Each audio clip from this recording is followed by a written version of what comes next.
Hanya karena Tuhan menyatakan dirinya sebagai Allah, apakah lantas Tuhan dalam perspektif sejati bernama Allah?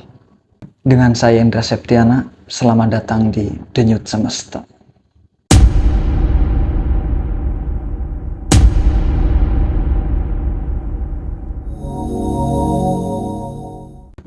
Sebelum ke pembahasan, disclaimer terlebih dahulu. Semua ucapan manusia bersifat raw material. Sebenarnya bahasa aslinya adalah semua ucapan manusia adalah sampah. Tetapi saya kurang berkenan untuk mengucapkan hal semacam itu. Ketika ucapan manusia yang bersifat raw material itu sampai di hadapan kita, itu belum bisa disebut finished good atau barang jadi. Harus kita olah, harus kita proses terlebih dahulu. Harus kita verifikasi lagi dan lagi, tentu saja dengan akal kita. Dan referensi-referensi di sudut-sudut yang lain. Dan mari kita masuk ke dalam pembahasannya.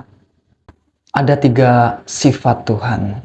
Jadi, kalau ada 3, berarti itu anjuran. Supaya kita melakukannya pada level kita. Al-Khaliq, Al-Bari, Al-Musawwir. Maknanya adalah mencipta.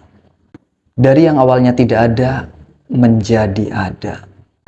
Kalau level kita sebagai manusia, mendirikan, membangkitkan, atau membuat, jadi ada yahluku, yaj'alu. Kalau yahluku, dari yang awalnya tidak ada, menjadi ada. Sedangkan yaj'alu adalah dari yang sebelumnya ada, menjadi keadaan yang baru. Tuhan tidak menyebutkan dirinya sebagai Ja'il, tetapi Tuhan menyebut dirinya sebagai Khaliq. Asmaul Husna tidak 99. Jangan berhenti di situ. Nama dan fungsi Allah bisa tidak terbatas. Bisa juga tidak ada sama sekali. Pun guru menyatakan, hanya karena Tuhan menyatakan dirinya sebagai Allah, apakah Tuhan berarti bernama Allah? Itu sebenarnya hanya untuk supaya kita gampang untuk menyebutnya. Untuk kepentingan kita.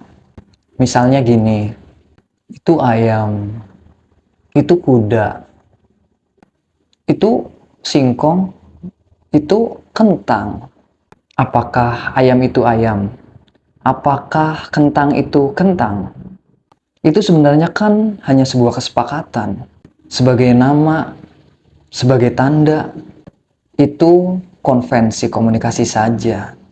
Tetapi tidak berarti hakikat dan kenyataannya dia bernama Allah. Ayam jantan berbunyi di pagi hari. Bunyinya kukuruyuk. Itu menurut kita. Kalau menurut orang Madura, kukurunu. Sedangkan menurut orang Sunda, kongkorongkong. Yang benar yang mana? Itu kan tafsir dari rasa manusia itu sendiri terhadap bunyi ayam. Jadi yang benar yang mana? Yang benar adalah bunyi ayam itu sendiri. Yang Muslim menyebutnya dengan nama Allah. Saudara kita Kristiani menyebutnya dengan Yesus. Orang Yahudi menyebutnya dengan Yehova. Sedangkan orang Jawa terdahulu menyebutnya dengan Sang Yang Widi, Sang Yang Wenang, atau Sang yang lain.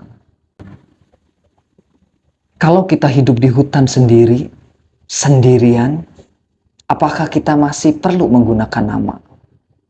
Yang membutuhkan nama adalah mereka yang berkelompok, yang masing-masing diberikan tanda supaya ada komunikasi di antara mereka.